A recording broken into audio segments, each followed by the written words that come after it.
Very good morning, everyone. Welcome back to the current affairs analysis for 21st and 22nd September. We have the CA news for today. And the last one I have completed into two parts the same day, 19th and 20th September. You have two parts for that. So let's begin. Can anyone please let me know before starting, is the audio and video all clear to you? Please let me know.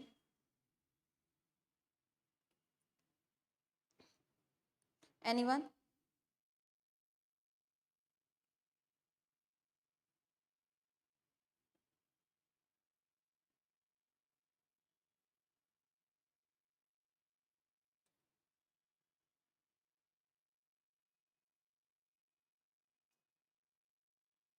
Audio is clear? Audio and video?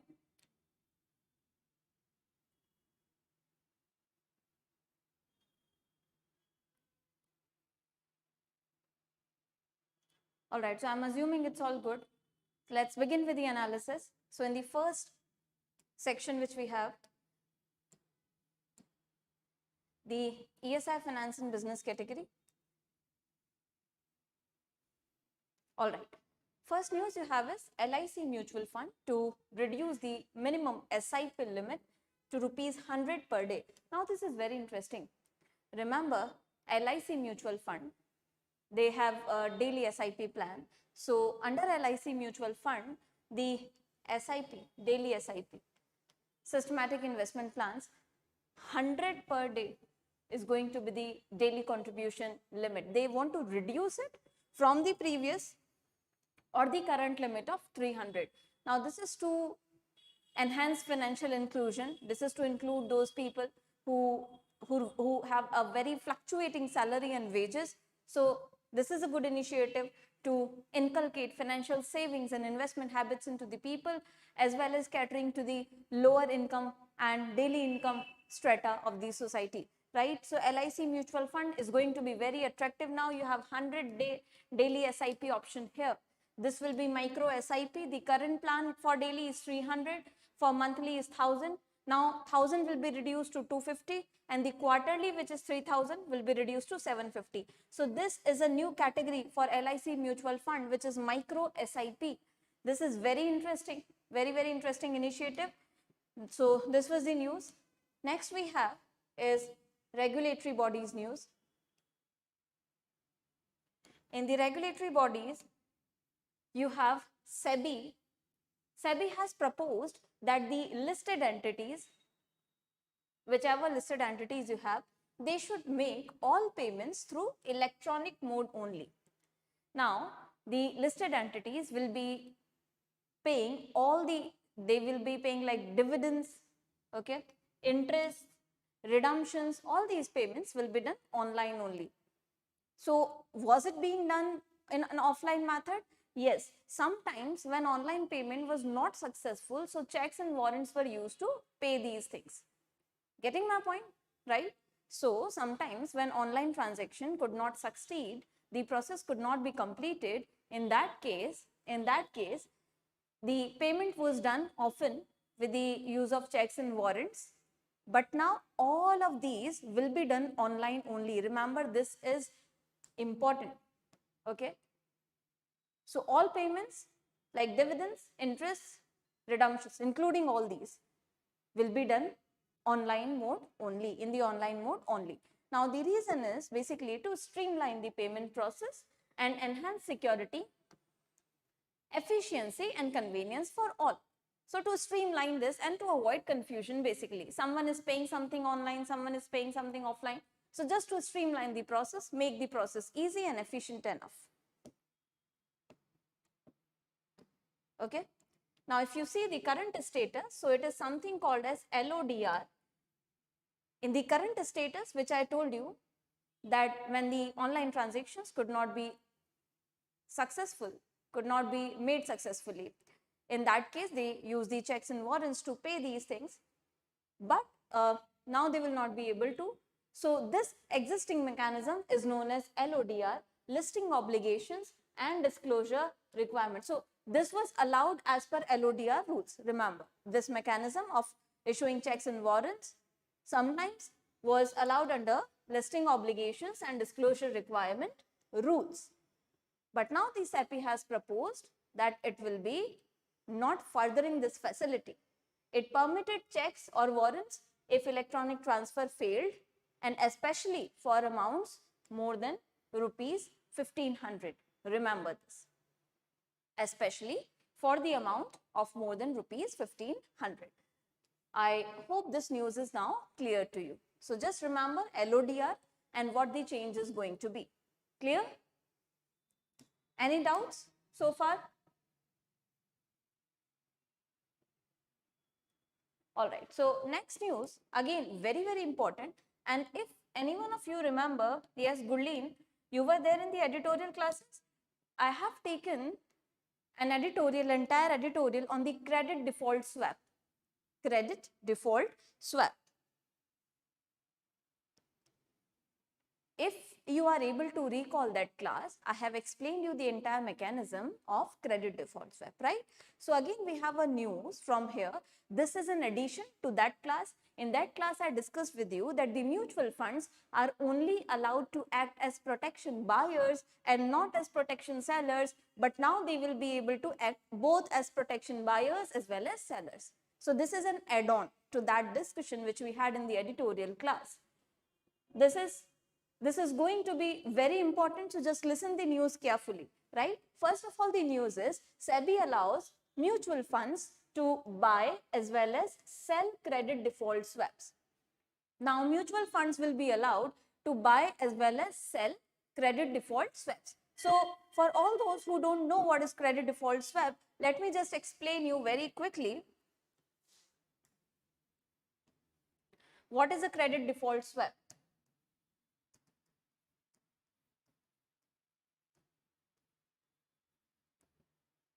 Credit default swap. So just try to understand, there are these debt instruments, securities like bonds you have, right? So for example, you are holding a bond. Just take a simple example, you are holding a bond. So you are an entity, say you are a mutual fund, for example, mutual fund. So the overall aim of this mechanism, credit default swap, is to provide security against any credit event. Security against security in case of any credit event, as we call it. Credit event basically refers to any default or say bankruptcy from someone's side. Okay. So suppose you are holding a bond, you have bonds, but there is a credit event and you are holding the assets, you are managing the entire fund. Due to defaults, sometimes due to these risks, you will be in a position of loss, right? So you are holding these securities, debt instruments, for example, bond. Now due to any credit event, any default, you might be at loss. To mitigate that risk, there are institutions which act as protection seller. They provide you security against any such credit event, as we call it, default or bankruptcy or whatever. These institutions, they can be a bank or any other financial institution.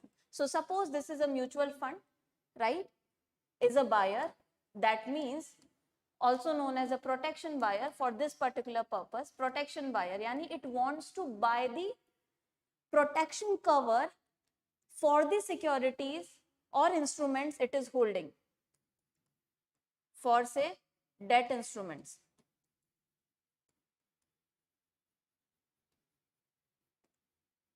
Holding or say it has issued to someone, right? So if the person or the entity defaults, in that case it will be in a loss situation. So it wants to buy protection for the debt instrument. What it can do is, it pays premium to a bank or a financial institution, say XYZ. Okay, this is protection seller. This institution who is going to provide the security to the mutual fund is a protection seller. Protection seller. Now what happens is, this entity, mutual fund or can be anyone else, provides certain periodic premiums. Periodic premium payment is done by this entity to these sellers. Now in turn they ensure security against any credit event. This is the mechanism of credit default swap. If any default happens, this entity, mutual fund, for example, will be provided by security. Now this security can be in the form of physical settlement or cash settlement. When I am saying physical settlement, so say whatever instrument you are holding, you will sell it to the seller and you will receive the amount. In cash settlement, you will get the difference from the seller, difference between the face value of what you hold and the current market price. These kind of settlements happen. If there is no default, then you keep on paying premiums to this and it gets benefited simply. So this is the mechanism. I hope every one of you have understood the credit default swap. Yes or no? Everyone? Yes? Okay. Very good. So that's why now this mutual fund was working as a protection buyer. Now it can also work as a protection seller.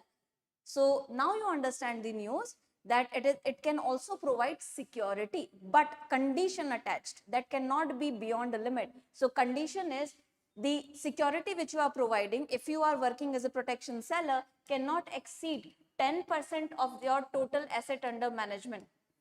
Cannot exceed 10% of total asset under management of your mutual fund for that purpose. And also you have to keep certain securities against it.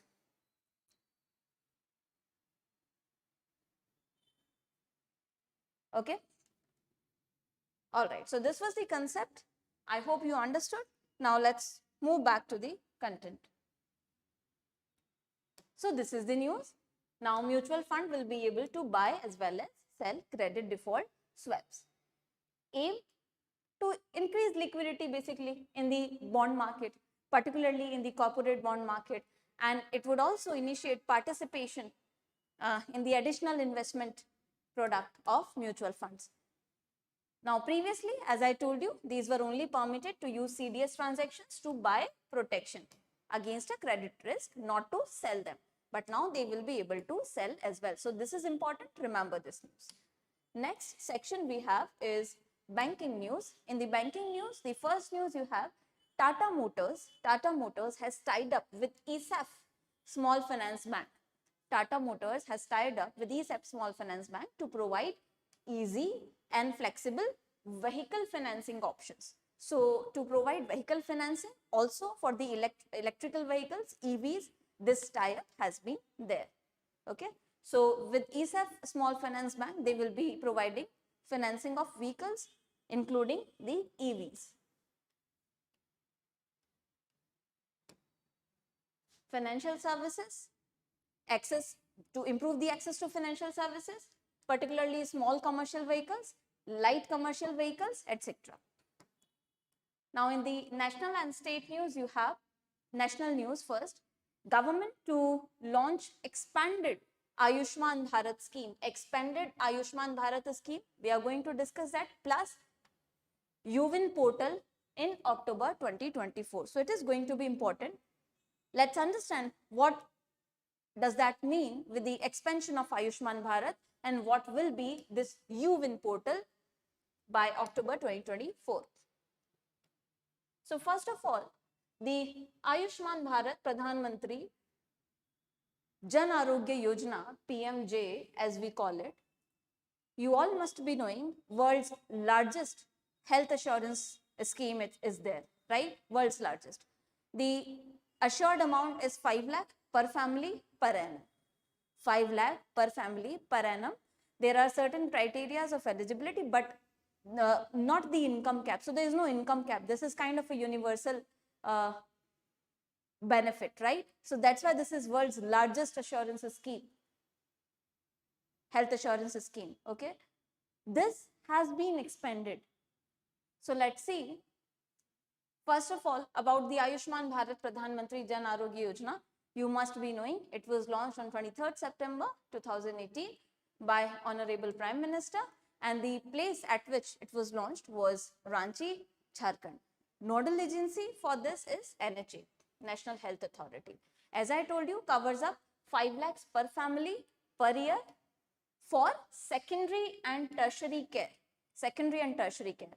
Secondary care basically involves your consultation kind of services, where you get consultation for medical consultations from the experts, and the tertiary care involves your treatments and all, specialized treatments and all. So for this it provides 5 lakh per family per annum. Also post hospitalization care for 15 days will be included. Now when we are talking that the Ayushman Bharat scheme will be expanded, so the expanded feature is what? This new feature or the expanded feature, this is the news, is basically that now it is going to cover all senior citizens of 70 years and above without any income cap. Remember. So now universally, anyone aged above 70 years or anyone of 70 years and above years of age will be covered under this without any income cover or income eligibility. So there will be no income cap. This is going to provide social security to the elderly people, and these kind of initiatives you can relate it when you write the answers. If this scheme is there, say in your phase 2, they ask you a question like this, for example, so you can relate it to broader context like the demographic dividend which India is right now having, maximum population in the workforce. So now if you have maximum population in the workforce, that is going to age, right, in future course of time. So providing them with social security will provide them with a good standard of living. So remember, this is the expanded form. About the UWIN portal which we have discussed, UWIN portal which is to be released, what will it be? First of all, let's see the features. The ministry associated will be, of course, health and family welfare. The aim of this UWIN portal is to maintain a permanent digital record of vaccination and medicines. So it will be a portal, a repository kind of thing, where permanent digital record will be held for vaccination and for medicines. For vaccination and for medicines. Digital record will be there on this portal. If you see the beneficiaries will be pregnant women and children up to 6 years of age, plus adolescents. So beneficiaries of UWIN portal will be pregnant women, children up to 6 years of age, and adolescents 18 years of age, okay, till 18 years of age, they will be the beneficiary. Also, apart from this, when you have the data recorded over one portal, that can be accessed to access vaccination, okay, vaccination. So via this portal, these beneficiaries will be able to avail vaccination against 12 vaccine preventable diseases, against 12 vaccine preventable diseases, against 12 vaccine preventable diseases. Also, from one mobile number, 10 people can get registered for vaccination using the same mobile number on this portal. So remember, this is going to be important, UWIN portal. UWIN portal. This is to enhance the vaccination drive for pregnant women, children and adolescents. Also remember this Aadhaar number which is associated with your Ayushman Bharat scheme. So all the beneficiaries of the Ayushman Bharat scheme, they are provided with a 14-digit number, which is Aadhaar number, works as a digital identity for the purpose of this scheme. All right, so this was the news regarding expanded Ayushman Bharat as well as UWIN portal. Next we have in the list is Tata Steel. Tata Steel commissioned a new blast furnace. A new blast furnace has been commissioned, started by Tata Steel at Kalinganagar plant in Odisha. At Kalinganagar plant in Odisha. So remember, A new blast furnace has been initiated or commissioned by Tata Steel at Kalinganagar plant in Odisha. What is a blast furnace? Blast furnace basically is a unit which is used to smelt, which is used for the process of smelting the metals and all, right? So to produce new metals and alloys. So blast furnaces are there. Capacity which it has, capacity is up to 8 million tons. This will add to the capacity up to 8 million tons. Earlier it was only 3 million tons, and this is the largest blast furnace in India. That's why it becomes important. So remember, largest blast furnace in India, Kalinganagar plant in Odisha, commissioned by Tata Steel, capacity 8 million tons, largest blast furnace in India. And the CEO and MD as well, remember, because this is largest one. So CEO and MD of the Tata Steel, TV Narendran, because this is largest furnace in the news. So that's why the commissioning company becomes important, and the CEO and MD of the company also becomes important. So remember all these news. Most importantly, remember the location, Kalinganagar plant, Odisha. Next news in the national news category, India's third home-built 700 megawatt electrical nuclear reactor achieves criticality. So this is again very important news. Let's see.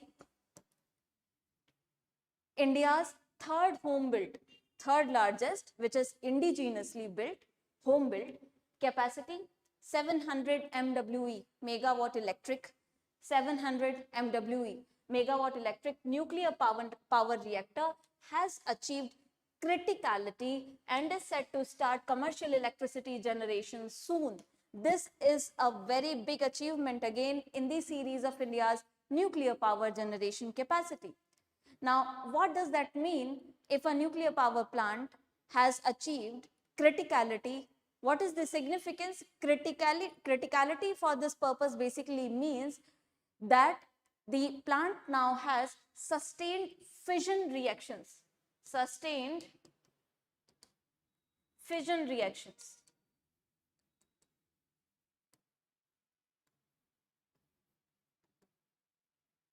Sustained fission reactions. That means so the process you must be knowing, which is used in the nuclear power generation, is fission, right? So sustained nuclear fission reactions means nuclear fission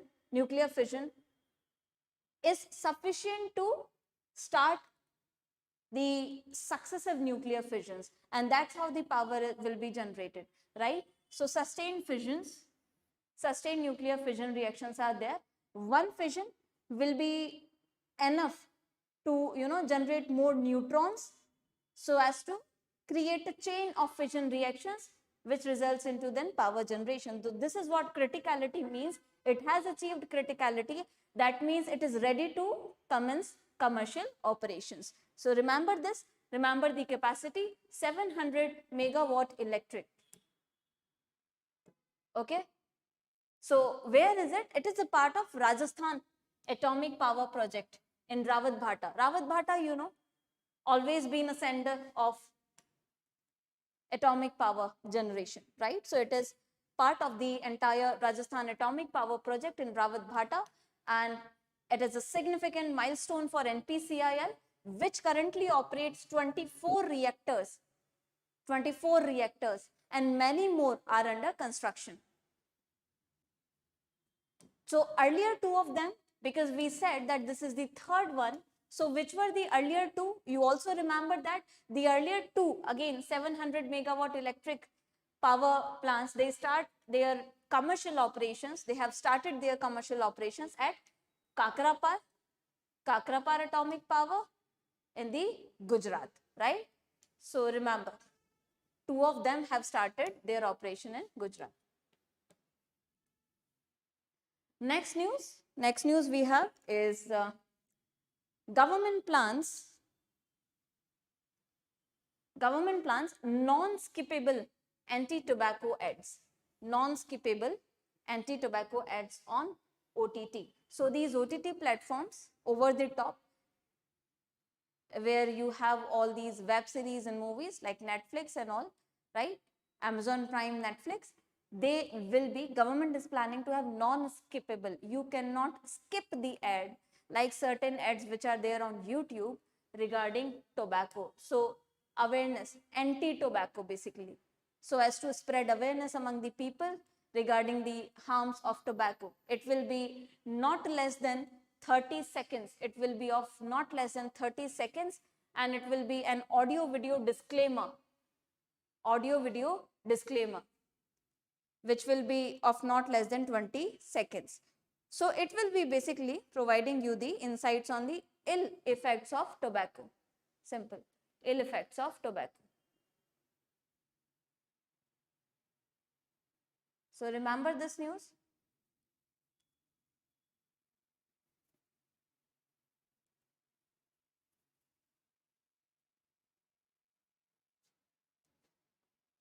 So now any content released on the OTT platforms on or after September 1, 2023 that shows tobacco use has to carry a prominent static message. So any content which is showing any use of tobacco will have to do that. Just remember this thing. This is good initiative to provide awareness against tobacco use. Okay, so next news. Ministry of Earth Sciences successfully concluded Swachh Sagar Surakshit Sagar 3.0 campaign. Swachh Sagar Surakshit Sagar 3.0 campaign. This campaign basically is to was to facilitate beach cleanup drive. So you have seen these beach cleanup drives being organized, beach cleanup drive at more than 80 locations across the country's coasts, where they have removed a lot of waste. This campaign overall, you see the launch date was in 2022. Launch year was 2022. And in this series, they have all these campaigns like beach cleaning drives.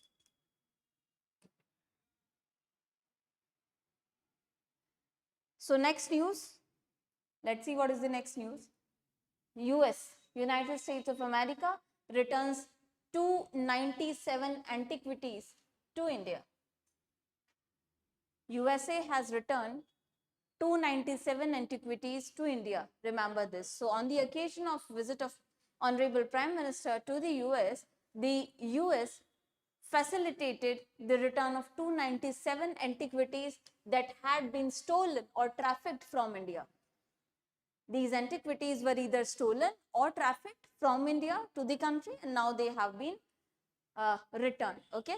So the US Department's Bureau of Educational and Cultural Affairs and the Archaeological Survey of India, ASI, under Ministry of Culture, they have signed a cultural property agreement. So also remember which two parties are there in the cultural property agreement.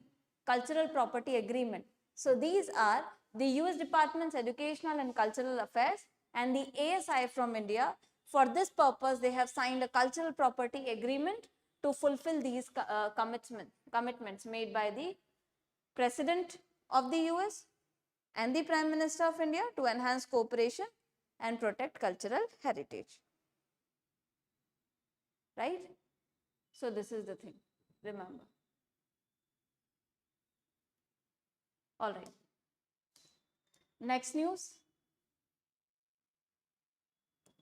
Center issues advisory. So Union Ministry of Education and Ministry of Health and Family Welfare, they have jointly issued an advisory to all state and UTs for implementation of tobacco-free educational institution manual in line with the provision of cigarettes and other tobacco products in educational institutions. Now, this is a very alarming situation. This is very critical. What is critical? According to the findings of Global Youth Tobacco Survey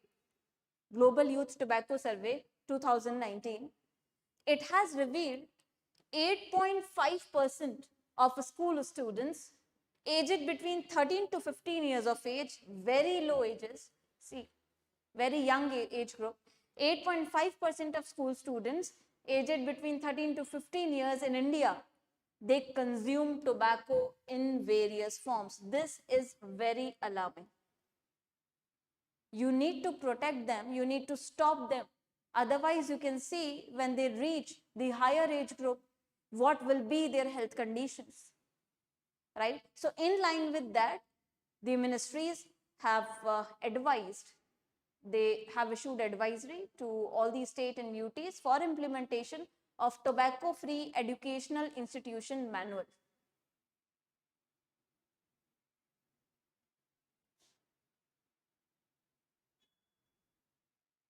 Because generally, if you see, data only shows that those who are the lifelong tobacco users, those who have been consuming tobacco in their entire lifetime, 55% of them initiated it before the age of 20. So you need to stop them here.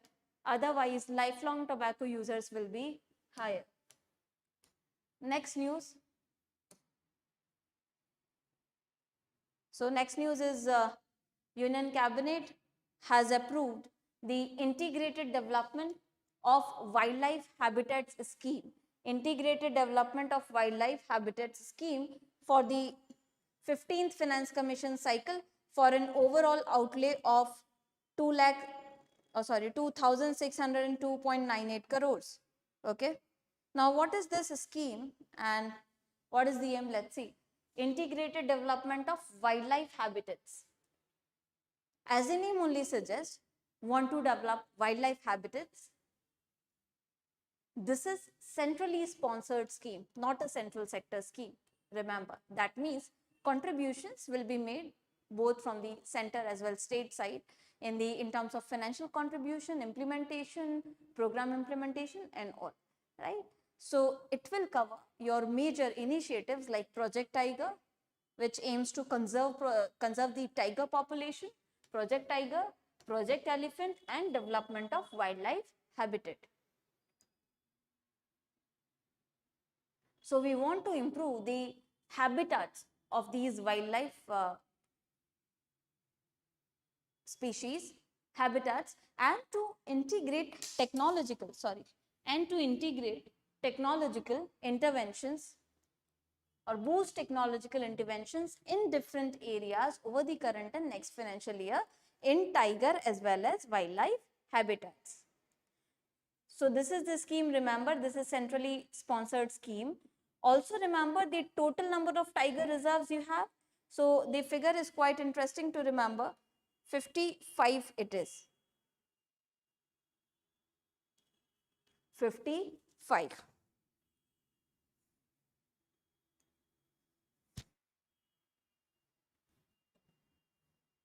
55 tiger reserves, 33 elephant reserves and 718 protected areas. Acha, this is not the total one, sorry.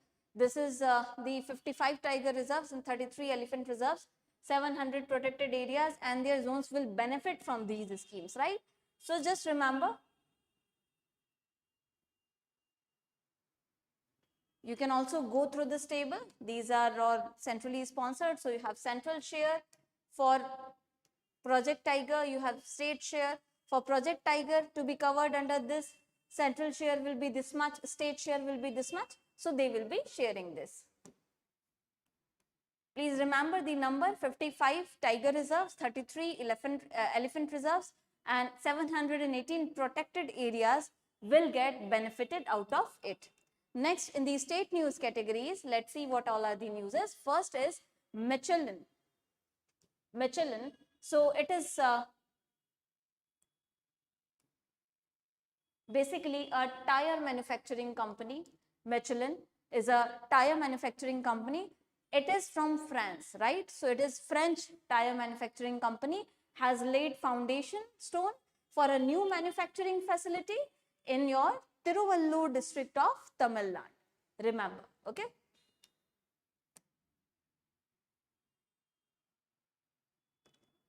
Okay, so next news in the state news category you have is Assam government has launched Arunodaya 3.0 scheme to provide financial support to 37.2 lakh families.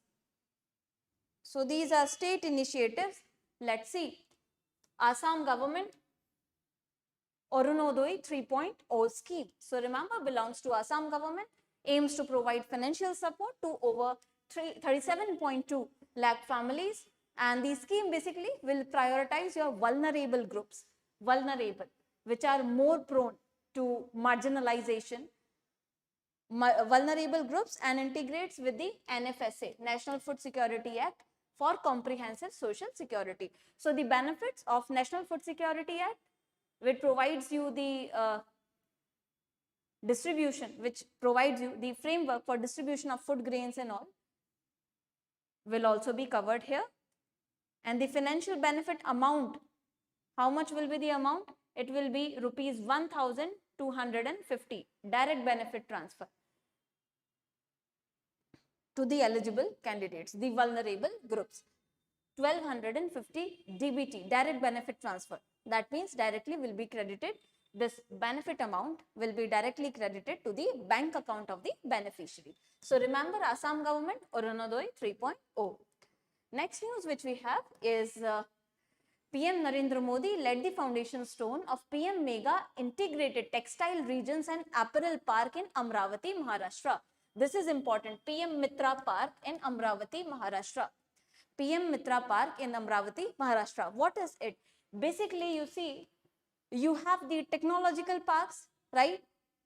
You have IT parks. These parks are what? They are center of the entire value chain. You have these parks having entire value chain, supply chain related to that service or the product.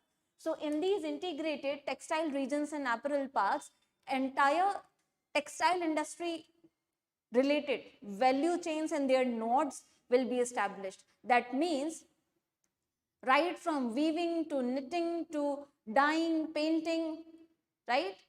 All these activities related to textile industries, these steps, these value nodes of the value chain will be there. So it is going to boost India's textile production and provide a boost to the textile industry.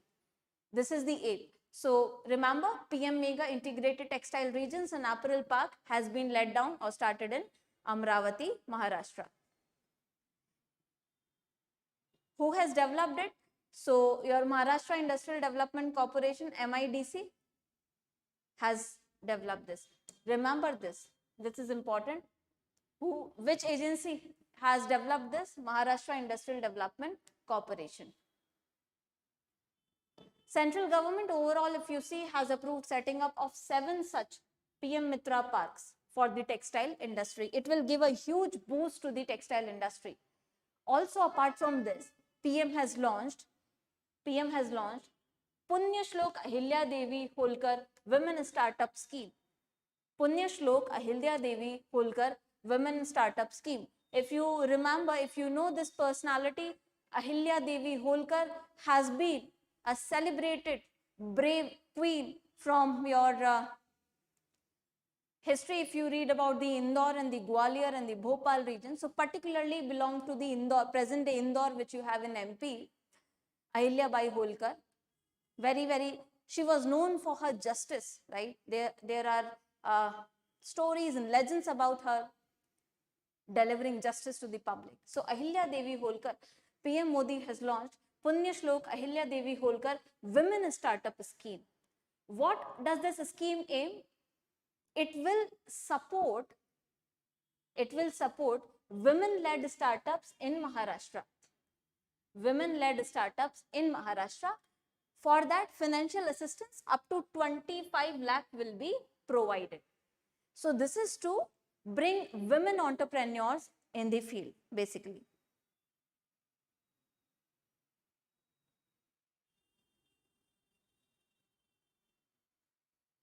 So just remember, also remember the financial assistance amount 25 lakhs.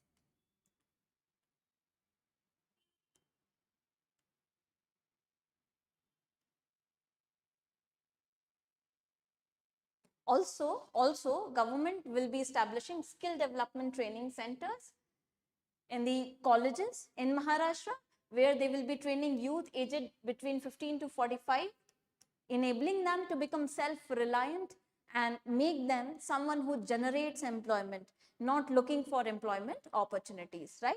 Remember this, and around 1,50,000 youths across the state will receive free skill development each year. It will be free of cost.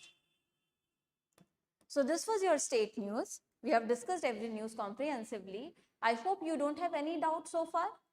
Anyone? Any doubts so far what we have discussed? I hope there are no doubts.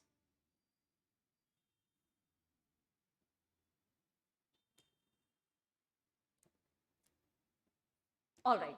So let's move with the international news now. In the international category, first is EU pledges European Union. European Union will grant loan up to 35 billion euros. 35 billion euros to Ukraine. Why?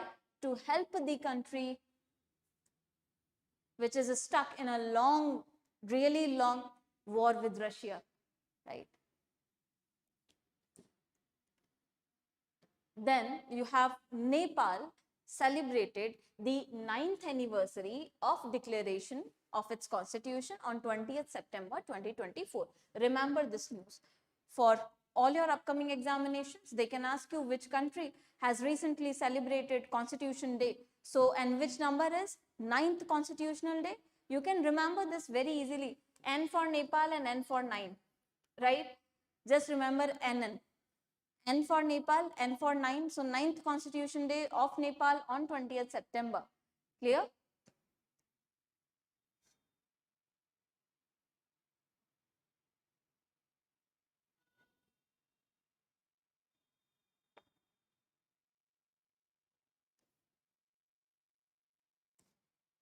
Next, in the MOUs and mergers, let's see whatever MOUs have been there. So first is important. It is regarding ISRO. Your ISRO, then your InSpace and your NSIL. All these space related entities, they have signed 5 technology transfer agreements. So ISRO, InSpace and NSIL, they have signed 5 technology transfer agreements with private companies, marking a total of 75 agreements since space reforms. What is the aim? To empower India's private sector to utilize their advanced space technologies for commercial and societal applications, right?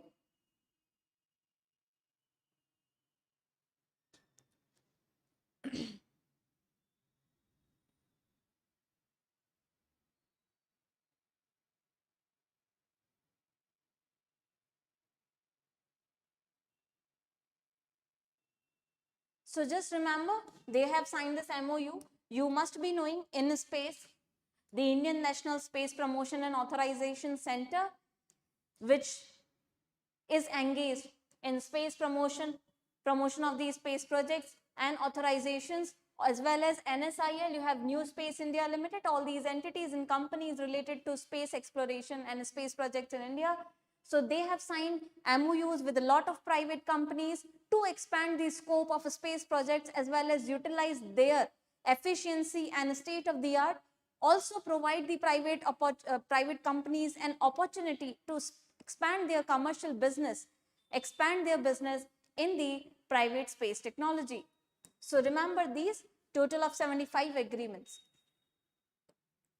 Next news which we have is the FSSAI, so Food Safety and Standards Authority of India, FSSAI, under the Ministry of Health, FSSAI has signed an agreement with Bhutan Food and Drug Authority, Bhutan's Food and Drug Authority, on the sidelines of Global Food Regulators Summit, which was conducted in New Delhi, Bharat Mandapam. So they have signed an agreement when there was a summit was conducted, Global Food Regulators Summit. Of course, as the name suggests, these are the food regulators of the respective countries. So it will enhance their cooperation and collaboration in terms of food safety. They will be aligning the regulatory frameworks of food safety and simplifying the food import procedures between the countries, also fostering technical collaboration. So whatever food we import, India and Bhutan, those procedures will also be simplified. These are going to be there under this agreement. Next. So again an MOU between Aryabhatta Research Institute of Observational Sciences and BAIL, Bharat Electronics Limited. What does this mean? It has been signed to enhance India's space situational awareness capabilities. Again, India's space situational awareness capabilities. Now, what does that mean? It will enhance India's image processing techniques that will help you have image processing for the images you receive from the spacecrafts and all. So just remember these MOUs. We need not discuss them in detail. You just have to remember who have signed the MOU and for what purpose it has been signed, right? Next news, let's see. Again, so this is important. India has signed first of its kind agreement focused on clean economy, fair economy, and the overarching Indo-Pacific economic framework in USA. These agreements were exchanged under the IPEF for prosperity.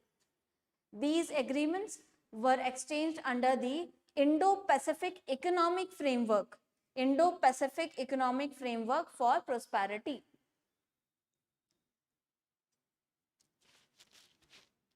Now, basically, if you see, remember this is important, I am telling you, right? For all the upcoming examinations.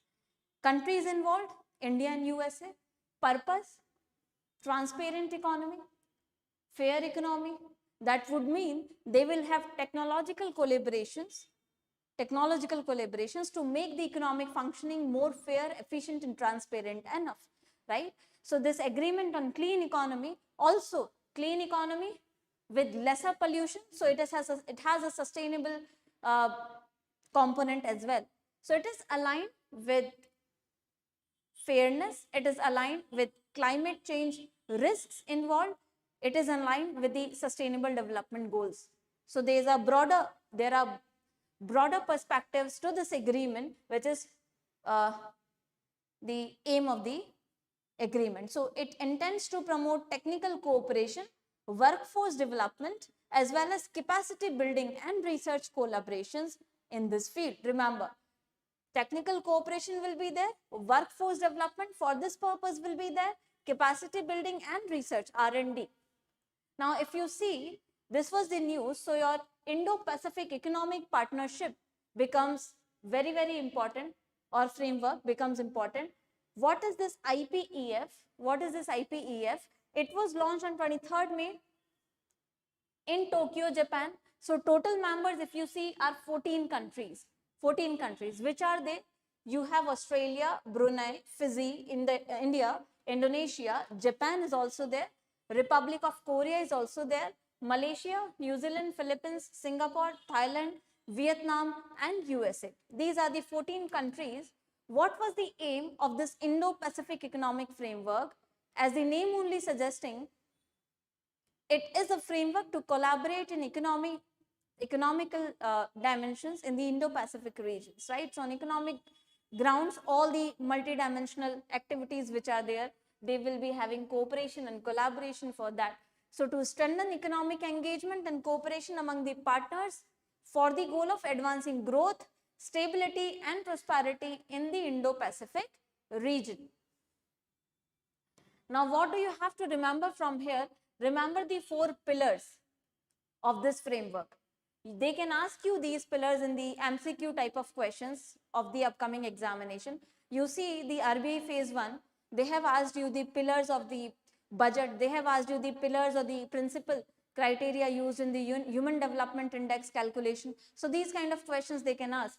So 4 pillars important here are trade, pillar 1, trade, supply chain resilience, then you have clean economy and you have fair economy, right?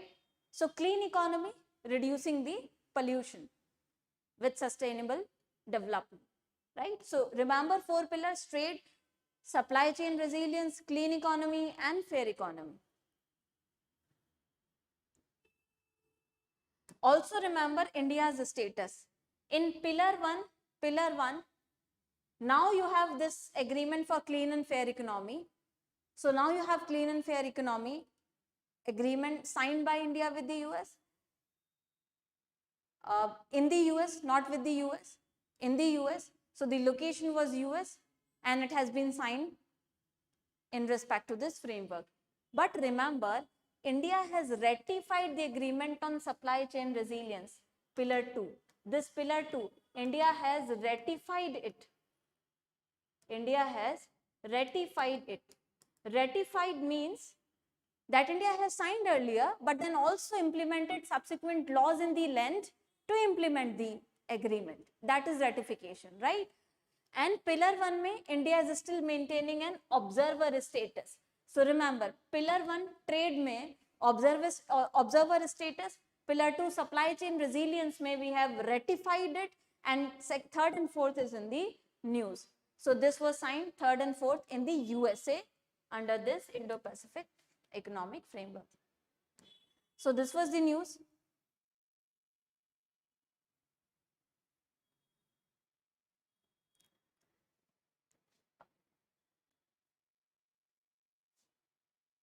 Do you have any doubts so far in whatever we have discussed? I hope everything is clear to all of you.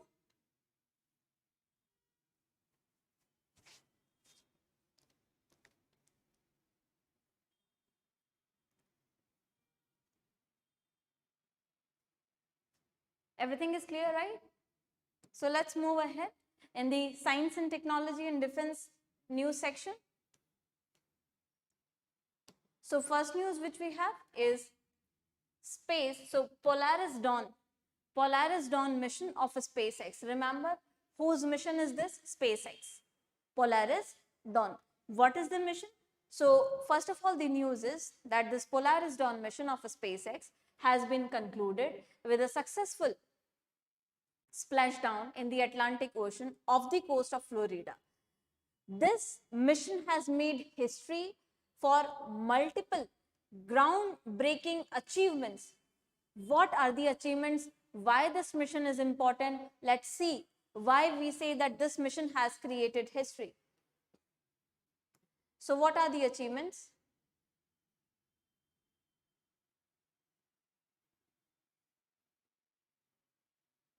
First, very, very important achievement which created history is these two astronauts, Isaacman and Gillies. They have performed the world's first private spacewalk. Or these two people are there, Isaacman and Gillies. They have performed the world's first private spacewalk, and the mission has also set a new record for orbital space flight when it reached an orbital altitude of 1408.1 kilometers, the highest ever orbit by a crewed spacecraft since NASA's Gemini 11. So the last spacecraft sent to such an high altitude of orbital altitude, was NASA's Gemini 11. After that, this one is there, which has gone with a crewed spacecraft, which has these members over the spacecraft on board, highest altitude ever, right, after Gemini of NASA. So remember, this is the record. That's why this mission is important. So it belongs to SpaceX Polaris Dawn mission. Clear? Next, in the defense segment, we have, so Defense Minister Rajnath Singh has flagged in first of its kind open water swimming expedition. Remember this as well. Open water swimming expedition. This expedition has been initiated to 21 islands of your Andaman and Nicobar archipelago. Okay, in New Delhi it has been started.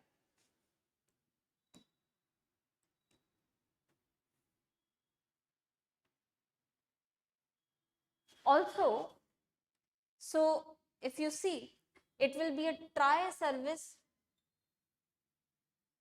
There will be a tri-service Andaman and Nicobar Command launched Expedition Paramveer. It has also been launched tri-service Andaman and Nicobar Command of the Army Expedition Paramveer. Now, the team of personnel from, so tri-service, the personnel will be belonging to your Indian Army, Indian Navy and Indian Air Force, as well as Indian Coast Guard. So in this expedition, you will be having personnel from Indian Army, Indian Navy, Indian Air Force and Indian Coast Guard. They will, or they have undertook swimming to all the 21 islands of the Andamans and Nicobars as a tribute to the valor and sacrifice of 21 gallantry awardees under, and they have unfurled the national flag at each island. So this initiative, this water swimming expedition, open water swimming expedition, aimed at honoring the sacrifice of all the people who have sacrificed their lives from these areas, right, for the nation. This is in the honor of them, 21 gallantry awardees. So this team was an 11-member expedition team. 11-member expedition team, remember. They were also accompanied by a water swimmer.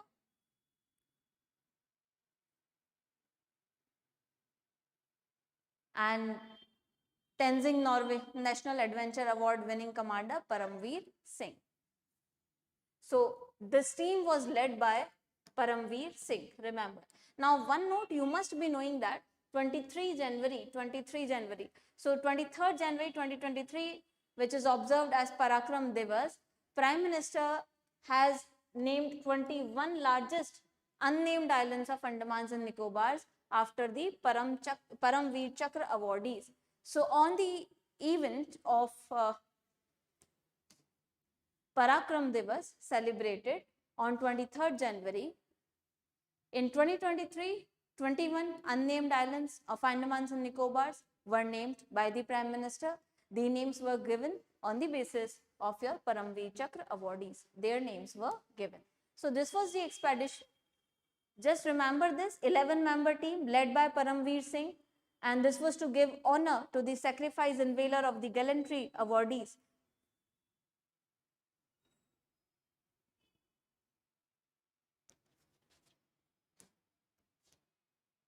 Let's see the next news which we have here. Next news is your DIPAS, Defense Institute of Physiology and Allied Sciences. It has handed over a critical high altitude sustenance technology to the Power Grid Corporation of India, PGCIL. So this high altitude sustenance technology transferred to the Power Grid or given to the Power Grid Corporation of India Limited holds significance. Why? It holds significance because all the workforce of this PGCIL working on the higher altitudes, it will provide them training and assistance so as to how to sustain and secure themselves in their projects and operations situated at really high altitudes. So this was the news, remember.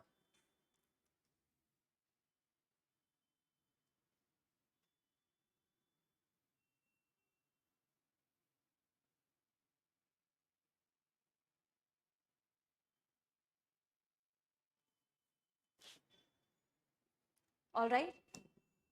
Next news.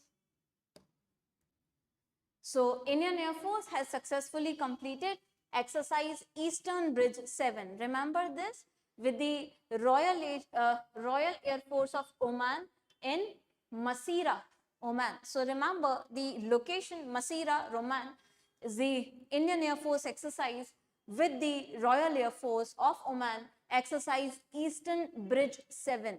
Exercise Eastern Bridge 7. Okay. So these were your international news, defense news and science and technology news. Now moving on to the indices ranking and report section. In this you have Indian migrants top the list of educated global poll in US at 14%. So a study by a think tank, study by Migration Policy Institute, which is a think tank of US, Migration Policy Institute, US based think tank. According to the study, Indian migrants, they have emerged as the largest group of educated migrants in the US. That shows all of the people who have migrated to US for any purpose, Indian migrants are the top educated migrants among all the migrants. So you see, this is what we call as brain drain, right? The theory of brain drain given by Dada Bhai Nauroji, if you remember.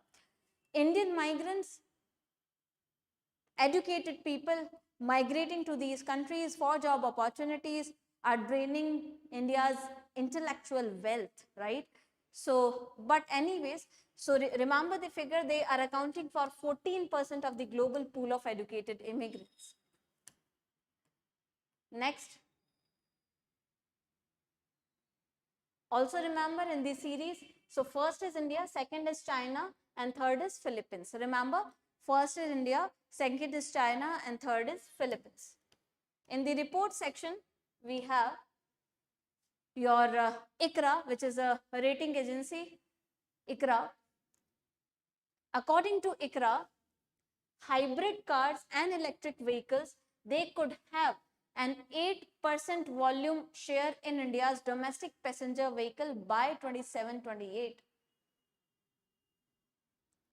Also, share of the CNG run cars are going to increase to 18% by 27-28. So just remember this figure. By 27-28, you will see Indian domestic passenger vehicles mein hybrid cars and EVs ka share will be around how much?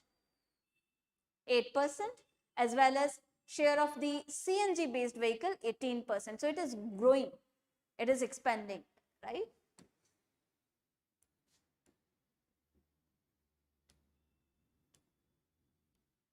Then in the awards categories, let's see what we have. So we have 4th edition of the Global Renewable Energy Investors Meet, which was held 16th and 18th September at Mahatma Mandir, Gandhinagar. We have discussed this thing number of times. So by now, I hope you remember where was the 4th edition of Global Renewable Energy Investor Summit held? In Gandhinagar, Gujarat. Okay? Here, several awards were awarded to different categories. So these are the awards. Maximum awards were backed by Gujarat, remember.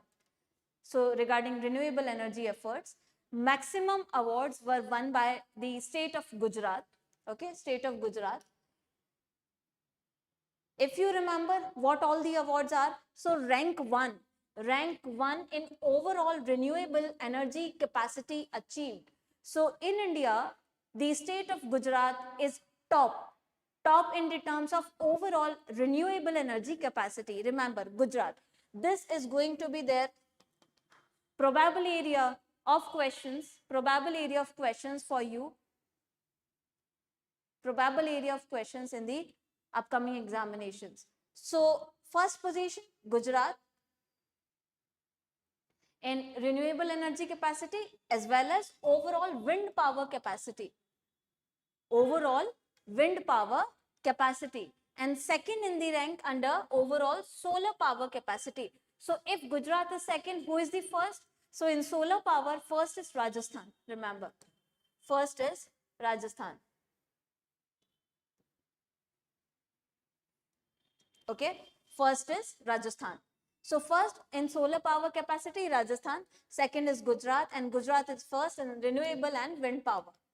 Other top ranked states you see, Rajasthan ne bagged 2 awards, and Tamil Nadu also bagged 2 awards. Karnataka also bagged 2 awards. Then you have Himachal Pradesh and Uttarakhand. They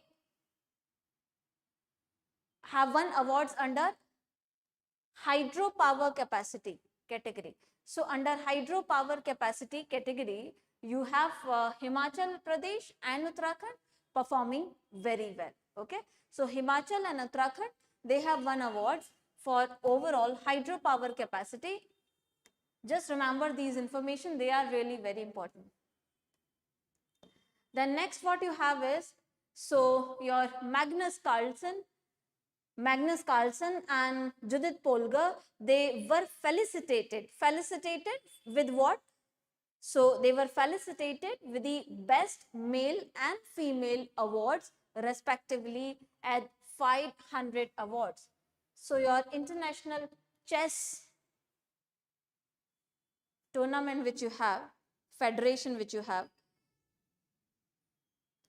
these awards are given for chess. You know, these are the legends of their fields, right? Magnus Carlsen and Judith Polgar.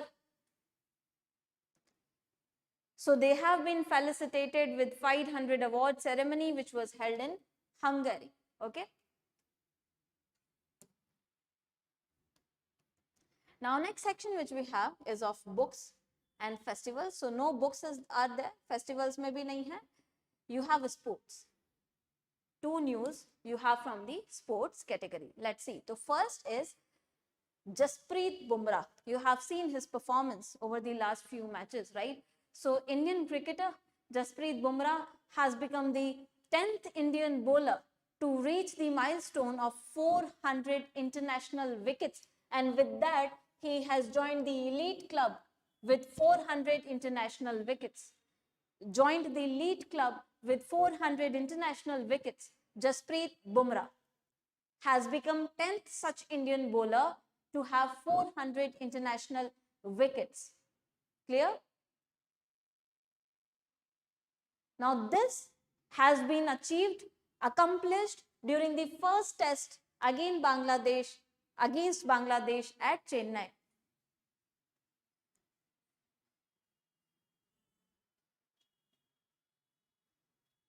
Okay. If you see, some additional information is there. Who has took the highest number of wickets? Anil Kumble. Then you have 953 wickets, followed by Ravichandran Ashwin, 744 wickets. Then you have in the record Harbhajan Singh, 707 wickets, and Kapil Dev, 687. Just for your information, but remember, Bumrah is the 10th one to have the milestone of 400 international wickets. Then next, Nazira Bano, talented athlete from the Lato village in Kargil, UT of Ladakh, has clinched a gold medal in the individual Pumase under 30 category. So, or say Pumse as we call it, the pronunciation Pumse. Pumse is basically, these are certain kind of skills associated with your taekwondo, right? So Pumse are certain skills which are judged in the sports category to provide you the rank in the competition. So under this Pumse under 30 category, the person Nazira Bano has got gold medal. So this is important. At the first Khelo India Women's Taekwondo League, which was held in Vadodara, Gujarat. So also remember the location. They can ask you where was the first Khelo India Women's Taekwondo League Phase 1 held, Vadodara, Gujarat. It was organized by Taekwondo Federation of India in collaboration with Khelo India Games. Now, appointments in conferences and committees section mein, Center has notified the appointment of Chief Justices in 8 High Courts. So, Chief Justices have been appointed in 8 High Courts. You can go through the table and try to remember. In Delhi High Court, the newly appointed Chief Justice of the High Court is Justice Manmohan. Then you have Himachal Pradesh High Court, Justice Rajiv Shakdhar. Then you have Madhya Pradesh High Court, Justice Suresh Kumar Kaid. Then you have Meghalaya High Court, Justice Indra Prasanna Mukherjee. You have Kerala High Court, Justice Nitin Madhukar Jamdar. Jammu Kashmir and Ladakh High Court, Justice Tashi Rapstan. Madras High Court, Justice K.R. Sriram, and Jharkhand High Court, Justice M.S. Ramchandra Rao. So even if you do not remember all the names, but please remember the name of the new appointment for J&K and Ladakh High Court. Why am I saying that?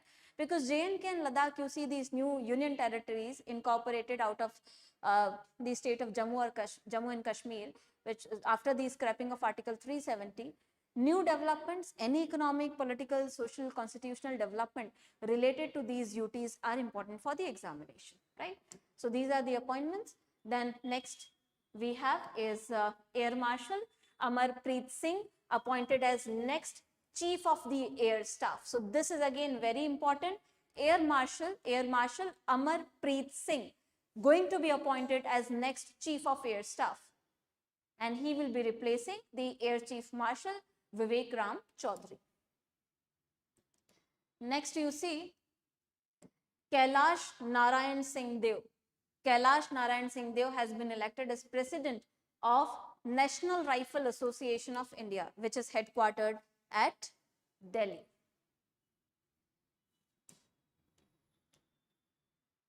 Next,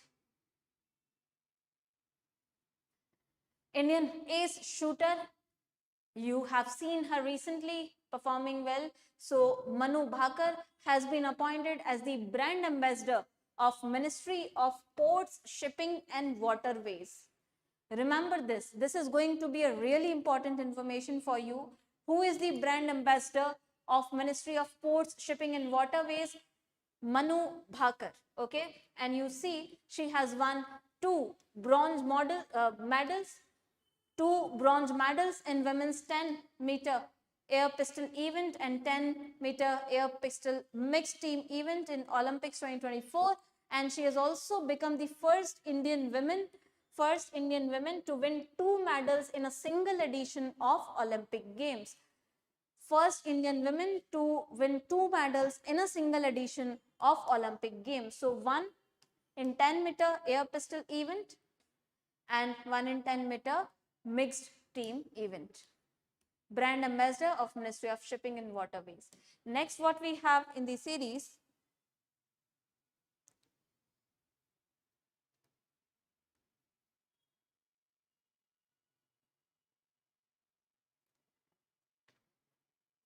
is renowned boxer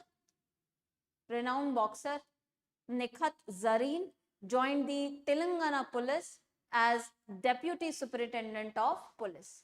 So DSP, your Nikhat Zareen is there. Let's see what is next. Rajasthan Royals has appointed former Indian opener Vikram Rathod as team's batting coach ahead of IPL 2025. So for the IPL 2025, for Rajasthan Royals team, Vikram Rathod will be the team's batting coach. Then you have Nike. Nike has appointed Elliot Hill. Nike has appointed Elliot Hill as its new CEO.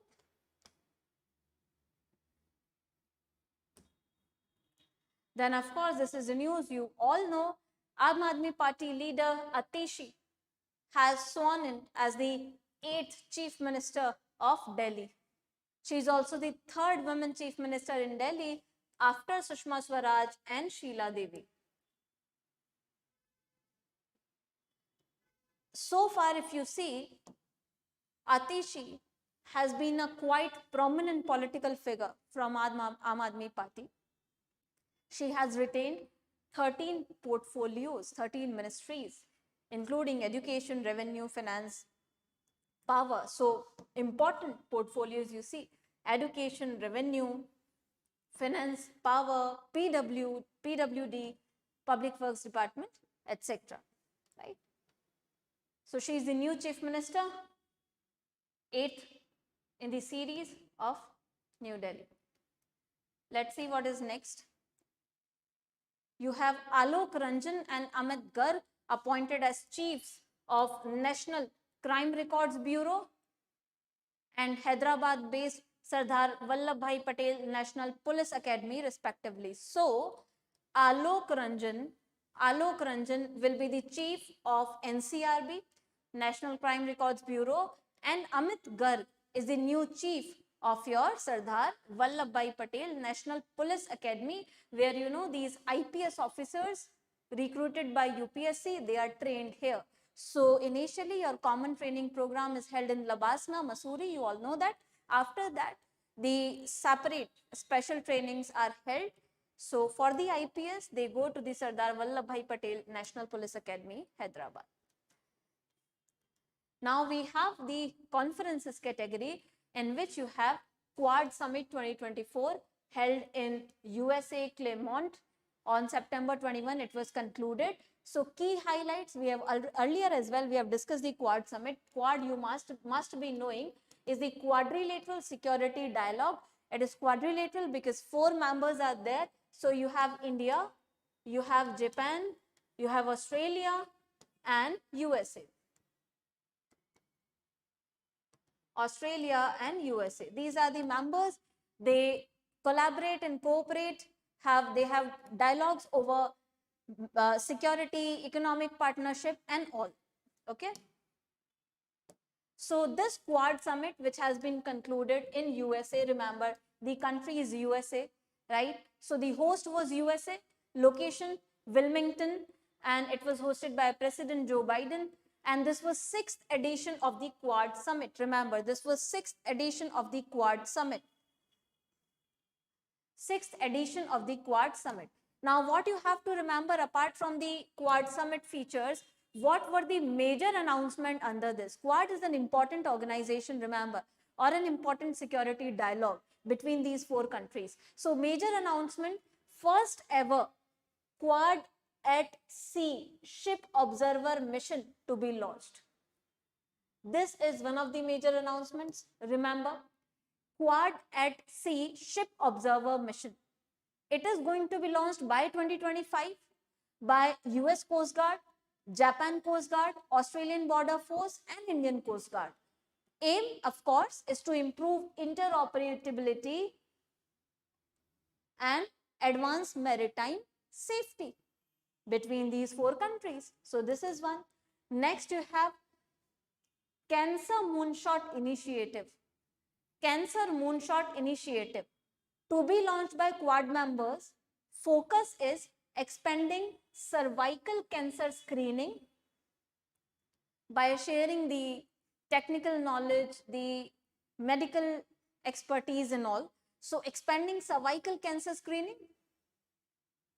among these 4 countries, increasing vaccinations against HPV, increasing vaccinations against HPV, also common sexually transmitted infection, that is primary cause of cervical cancer. These 3 are the focus areas under Cancer Moonshot Initiative. So remember, Quad at Sea Ship Observer Mission, then you have Cancer Moon Initiative or mission. What is India's pledge?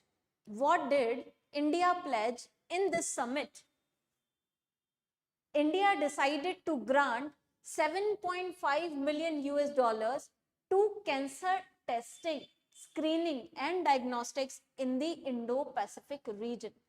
To conduct all these cancer testing, screening, diagnosing activities in the Indo-Pacific region, India has pledged to grant 7.5 million US dollars for this purpose.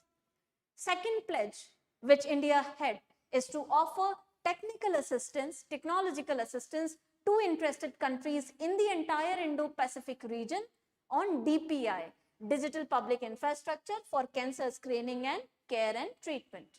Okay. Through $10 million contribution to WHO's Global Initiative on Digital Health. So India will be contributing $10 million to WHO's Global Initiative on Digital Health. So all the countries located in the Indo-Pacific region, they will be benefiting from the supply of 40 million doses of vaccine from India under Gavi and Quad programs. Remember, right? Gavi, I have already discussed with you, is an organization working for vaccine promotion, vaccination drive. It works in consonance with other organizations for vaccine drive and vaccine promotion, right? Then again, under this summit only, new regional maritime initiative, MATRI was there. Again, it was also one of the highlights to enable partners in the region to maximize tools provided through the Indo-Pacific Partnership for maritime domain awareness and other Quad partner initiatives. So have maritime domain awareness and partnerships to monitor and secure their waters, enforce the laws effectively, and deter any unlawful behavior into your territorial waters. Also, remember here, India is going to host the inaugural MATRI workshop in 2025. This MATRI workshop 2025 is going to be hosted by India. This is very important. Okay. Then next what you have, next announcement was Quad Indo-Pacific Logistics Network to share aircraft capacity among the nations and improve the logistical infrastructure, aircraft capacity for natural disasters management as well. Then you have Quad Ports of the Future Partnership also announced in the summit, Quad Ports of the Future Partnership. So the launch of this partnership was announced to harness the expertise of the countries in port infrastructure. So this is to develop the port infrastructure. Also, Quad has welcomed India's establishment of space-based web portal for Mauritius to support the concept of open science for space-based monitoring of extreme weather events and climate pact.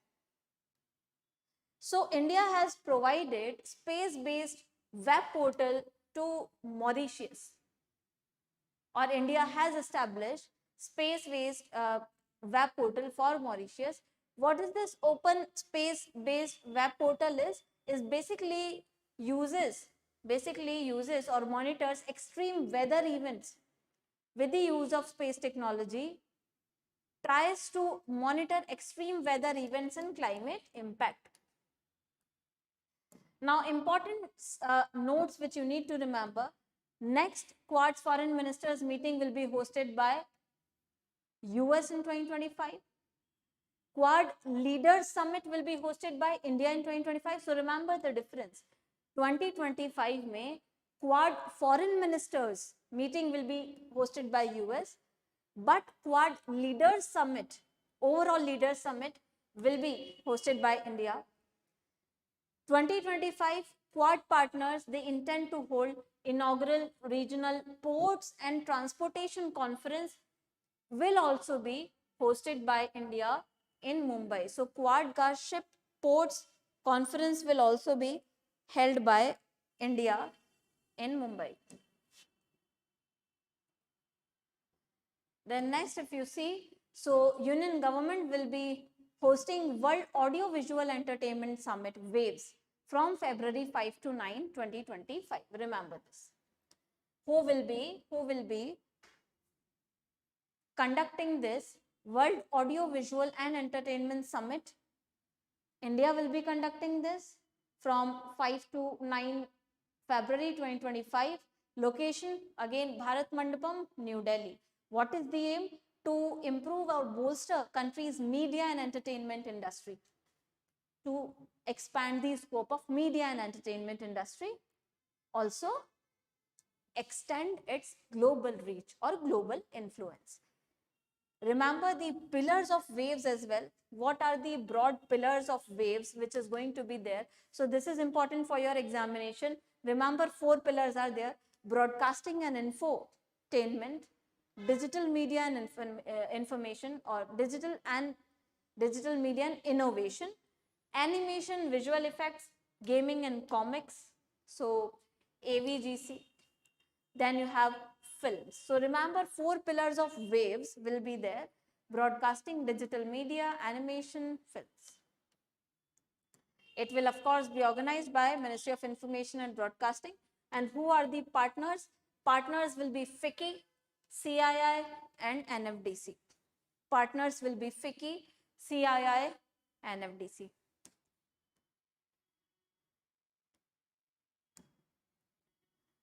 Then you have Indian Parliament hosted 2-day 10th Commonwealth Parliamentary Association India Region Conference in New Delhi. So 10th Commonwealth Parliamentary Association India Region Conference was held in New Delhi, 10th of such, which was chaired by Lok Sabha Speaker Om Birla.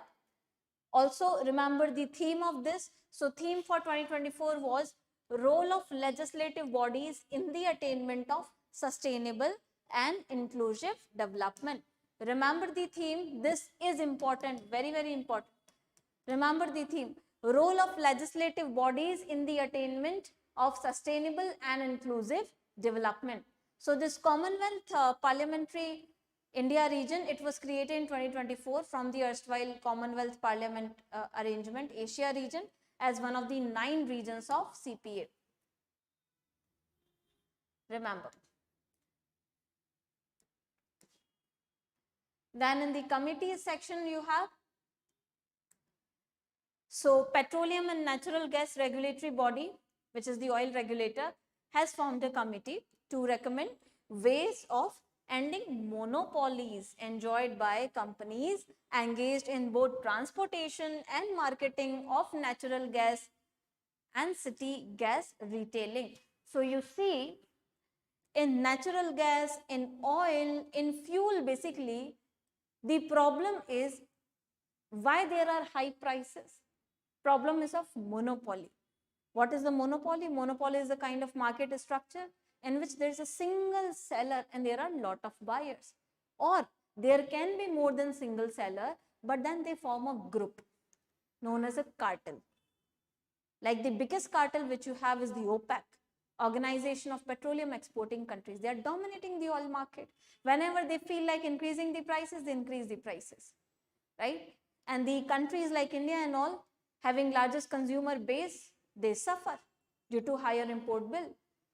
So these monopolies they want to end because they are only few players in the market, they dominate the market and raise the prices. So Petroleum and Natural Gas Regulatory Body has decided to form a committee which will try to find out ways to end monopolies enjoyed by companies in the natural gas segment. Remember who will be chairing this committee? It will be headed by Ajay Tyagi, former SEBI chairman. Total 8 members will be there, and the present PNGRB chairperson is Anil Kumar Jain. So remember, the committee which will suggest ways to end the monopoly will be headed by Ajay Tyagi. Obituaries mein you have veteran CPI Marxist leader MM Lawrence, died unfortunately at 95 due to age-related ailments. Important days mein you have International Day of Peace.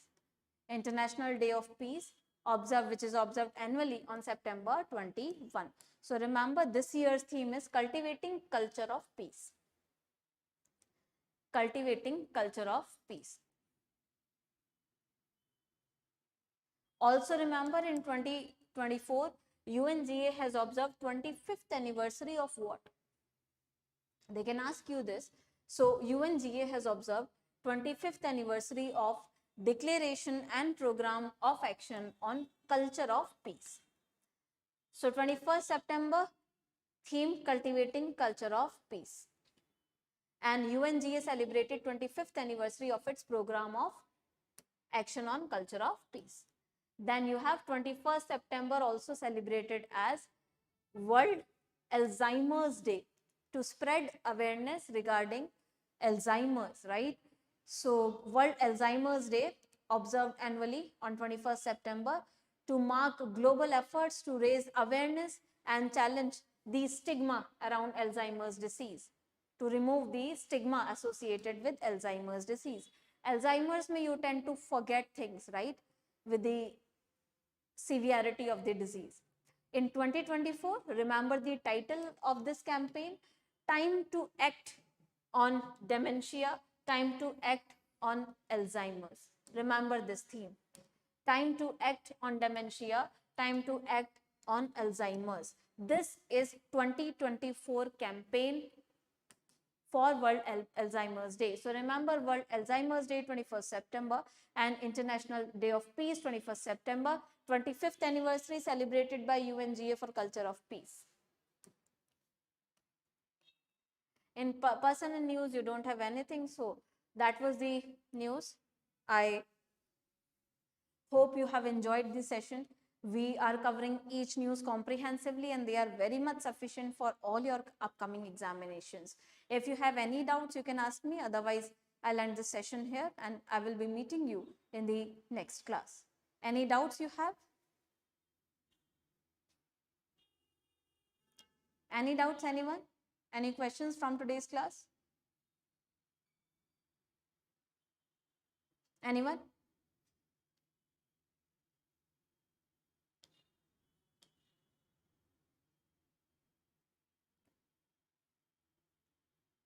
All right. Since there are no doubts, so I'm winding up this class. We have completed the current affairs of 21st and 22nd September. And I will be resuming with the next set of analysis in the next class. Thank you so much for staying for so long and have a good day. Have a good day. I'll see you in the next class. Thank you so much.